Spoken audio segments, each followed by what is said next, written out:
మహానుభావులు. My dear parents, అంటే అమ్మలు నాన్నలు, నవ్వకండి, నేను మీలో ఒకనేగా.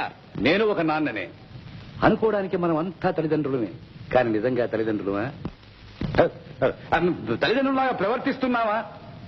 ఎందుకు కాదయ్యా, మనం పిల్లల్ని కంటున్నాం, పెంచి పెద్ద చేస్తున్నాం, వాళ్ళకి చదువులు నేర్పిస్తున్నాం, వాళ్ళకి కావాల్సిన ఆస్తులు పాస్తులు ఇల్లు వాకళ్ళు అన్ని కొనిపెడుతున్నామే. ఇంతకన్నా తల్లిదండ్రులు చేసేది ఏముందంటారేమో. Correct correct. కానీ నేను ఒక చిన్న ప్రశ్న వేస్తాను.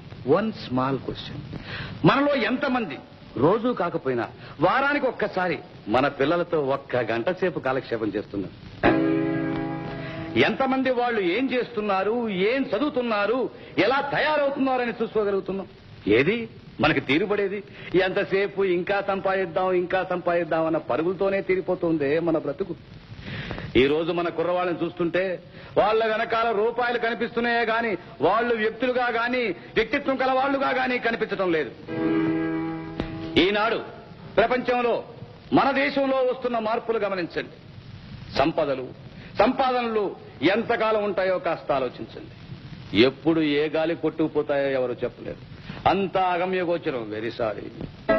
కనుక ఏనాటికైనా శాశ్వతంగా నిలిచుండేది విద్యా సంస్కారాలు, శక్తి సామర్థ్యాలు మాత్రమే. అవి ఏ సీలింగికి కట్టుబడవు, ఏ దోపిడీకి దొరికేవి కావు. కనుక మనం తయారు చేయవలసింది మన ఆస్తులకి వారసుల్ని కాదు, మన దేశ నాయకుల మహదాశయాలకు వారసుల్ని. మనం అంటే తల్లిదండ్రులు మన సంపాదన మీద మనస్సు మళ్లించినంతగా మన సంతానం మీద, వాళ్ళ సంస్కారం మీద మనస్సు మళ్లించడం లేదు. అందుచేత ఈ రోజు కుర్రకారు బాధ్యతలు మలిచి విందులు, వినోదాలు, పార్టీలు, ఆహో